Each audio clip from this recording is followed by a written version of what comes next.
साध संगत जी, राधा स्वामी जी। साध संगत जी, आज की जो साखी मैं आपको सुनाने जा रहा हूँ, ये साखी सुनकर आपको एहसास होगा कि गुरु किस तरह हमारे भाग्य का लिखा भी बदल देते हैं। साध संगत जी, बहुत से ऐसे लोग हैं जो ये सवाल करते हैं कि हम सत्संग में क्यों जाएं? सत्संग में जाने से हमें क्या मिलेगा? संगत जी, आज की दुनिया में इंसान बड़ा मतलबी है, क्योंकि हर चीज़ में वो अपना फ़ायदा पहले देखता है, उसके बाद आगे बढ़ता है। लेकिन सत्संग में जाने से हमें जो कुछ मिलता है वह हमारी सोच से भी बाहर है। आज की ये साखी इसी बारे में है, तो कृपया इस साखी को अंत तक जरूर सुने जी। एक बार की बात है, गुरु अर्जन साहब के दर्शन करने हिमाचल के साकेत शहर का राजा आया। गुरु के दरबार में कीर्तन चल रहा था, रागी शब्द गा रहे थे। लेख ना मिटई ए सखी, जो लिखया करतार। जब राजा ने ये सब सुना तो उसने गुरु जी से प्रश्न किया, महाराज, अगर किस्मत के लेख मिटते नहीं हैं तो सत्संग करने का क्या लाभ है? सत्संग में आने का क्या लाभ? गुरु महाराज ने कहा, इसका उत्तर आपको समय आने पर ज़रूर देंगे, अभी आप कुछ देर आराम कर लीजिए। राजा गुरु जी की बात मानकर आराम करने चला गया। आराम करते करते राजा को गहरी नींद आ गई और उसे सपना आया कि उसका जन्म एक बहुत ही गरीब परिवार में हुआ है और उसका जीवन बहुत ही मुश्किलों से भरा हुआ है। वह इतना गरीब है कि 2 वक्त का भोजन भी नहीं जुटा पाता। वह जब जवान हुआ तो उसके माता पिता ने उसका विवाह कर दिया। विवाह के बाद उसके घर 4 बच्चे हुए। जब उसकी उम्र 40 साल की हो चुकी थी, एक दिन बच्चों की जिद पर वह पीलू के वृक्ष पर चढ़कर उनके लिए पीलू तोड़कर नीचे फेंक रहा था और कुछ खुद भी खा रहा था। तभी एक पके हुए गुच्छे को तोड़ने के लिए वह जैसे ही थोड़ा ऊपर उठा तो उसका पैर फिसल गया और वह धड़ाम से नीचे गिर गया। राजा की नींद एकदम से खुल गई। राजा इस अजीब से सपने के बारे में सोचने लगा। सुबह हो चुकी थी। राजा उठकर दातुन करने लगा। जब उसने कुरली की तो उसके मुंह से एक पीलू का बीज निकला। राजा यह देखकर और भी ज़्यादा हैरान हो गया और थोड़ा सा परेशान भी हो गया, क्योंकि उसने तो सपने में पीलू खाए थे, असल ज़िंदगी में तो नहीं। ये बात उसे बड़ी परेशान करने लगी। सुबह जब राजा गुरु के दरबार में आया तो गुरु महाराज ने उसे जंगल में सैर करने चलने के लिए कहा। गुरु महाराज और राजा घोड़े पर सवार होकर जंगल में सैर करने के लिए चल पड़े। रास्ते में उन्हें एक हिरन दिखाई दिया। राजा ने जब हिरन को देखा तो उसका शिकार करने के लिए घोड़ा उसके पीछे दौड़ा दिया। हिरन का पीछा करते हुए राजा गुरु जी से बिछड़ गया और वह रास्ता भटक गया।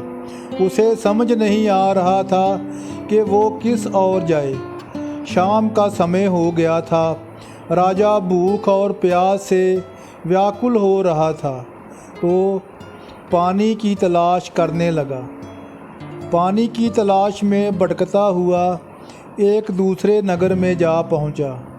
नगर के बाहर ही कुछ औरतें कुएं पर पानी भर रही थीं। राजा ने सोचा कि इनसे पानी मांगता हूँ। जब राजा ने कुएं पर पानी भरती हुई औरतों से पानी मांगा तो औरतें राजा को देखकर डर से चीखने लगी।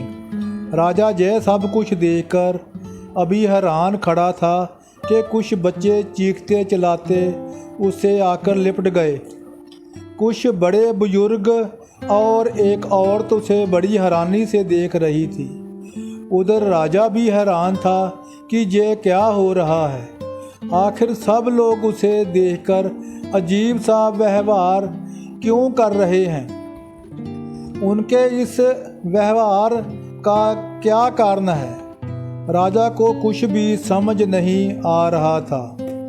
तभी राजा ने उन्हें थोड़ा गौर से देखा तो राजा और ज़्यादा हैरान हो गया, क्योंकि यह तो वही लोग थे जिन्हें रात को उसने सपने में अपने परिवार के रूप में देखा था, और बच्चे भी वही थे जो सपने में उसकी संतानें थी।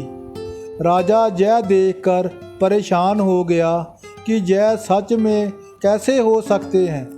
राजा अभी यह सोच ही रहा था कि सब लोग उसे खींचकर बेटा, बापू, स्वामी कहते हुए लिपट गए।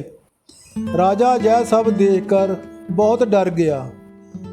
उसको कुछ समझ नहीं आ रहा था यह कौन सी मुसीबत आ गई। वह मन ही मन गुरु जी को याद करने लगा। तभी गुरु अर्जन देव जी वहाँ आ गए। राजा ने जब गुरु जी को देखा तो उसने गुरु जी से खुद को बचाने की गुहार लगाई। गुरु महाराज ने उन लोगों से पूछा, आप इन्हें अपने साथ क्यों ले जा रहे हो? तब उन लोगों ने कहा, ये हमारा रिश्तेदार है, इसे ईश्वर ने हमारे लिए वापस भेजा है। कल यह बच्चे के लिए फल तोड़ने के लिए वृक्ष पर चढ़ा था और तब वृक्ष से गिरने से इनकी मौत हो गई थी, और रिश्तेदारों के इंतजार में हमने इसका मृत शरीर वेदराज के पास रखा था। हम लोग उसे ही लेने जा रहे थे कि यह जीवित होकर हमारे सामने आ गया, इसलिए अब हम सभी इसको घर ले जा रहे हैं। गुरु जी ने उनको कहा, भले लोगों, ये आपका रिश्तेदार नहीं है। आपके रिश्तेदार का शरीर अभी भी वैद्य जी के घर सुरक्षित पड़ा है। सभी लोग राजा और गुरु जी के साथ वेद जी के घर गए। वहाँ जाकर बिल्कुल राजा से मिलती जुलती देह देखकर सभी हैरान रह गए। सभी लोग यह देखकर बहुत शर्मिंदा हुए और उन्होंने राजा से माफ़ी मांगी और उन्हें विदा किया। गुरु महाराज और राजा वापस चल दिए। रास्ते में गुरु महाराज ने राजा से कहा, राजन, तुमने पूछा था अगर लिखा मिट नहीं सकता तो सत्संग का क्या लाभ? आपको कुछ समझ में आया? आप जो कुछ अभी देखकर आ रहे हैं वह आपका आने वाला जन्म था, जो आपको इस जन्म में किए हुए गलत कार्य के कारण भोगना था। लेकिन साधु जनों की संगत करने के कारण और सत्संग में आने के कारण गुरु नानक साहब ने आपकी गरीबी के 40 साल एक सपने में ख़त्म कर दिए, जिसके कारण आप एक जन्म से बच गए। जिस तरह राज मुद्रा पर अंकित अक्षर उल्टे होते हैं, लेकिन स्याही का संग मिलते ही वह राजपत्र पर सीधे छपते हैं, उसी तरह सत्संग का साथ हमारी मलिन बुद्धि को सीधे राह पर डाल देती है। राजा जय वचन सुनकर धन्य गुरु अर्जन साहब कहते हुए गुरु जी के चरणों में नमस्तक हो गए। उसने गुरु जी से वादा किया अब वह कभी गलत काम नहीं करेगा, हमेशा लोगों की भलाई करेगा। उसके बाद राजा वापस अपने नगर चला गया। संगत जी, इस साखी से हमें यह शिक्षा मिलती है कि गुरु चाहे तो सब कुछ कर सकते हैं, इसलिए हमें हमेशा साध की संगत करनी चाहिए और उनकी बात पर अमल करना चाहिए और बिना नागा नाम का सिमरन करना चाहिए, ताकि हम भी सतगुरु की कृपा के हकदार बन सकें।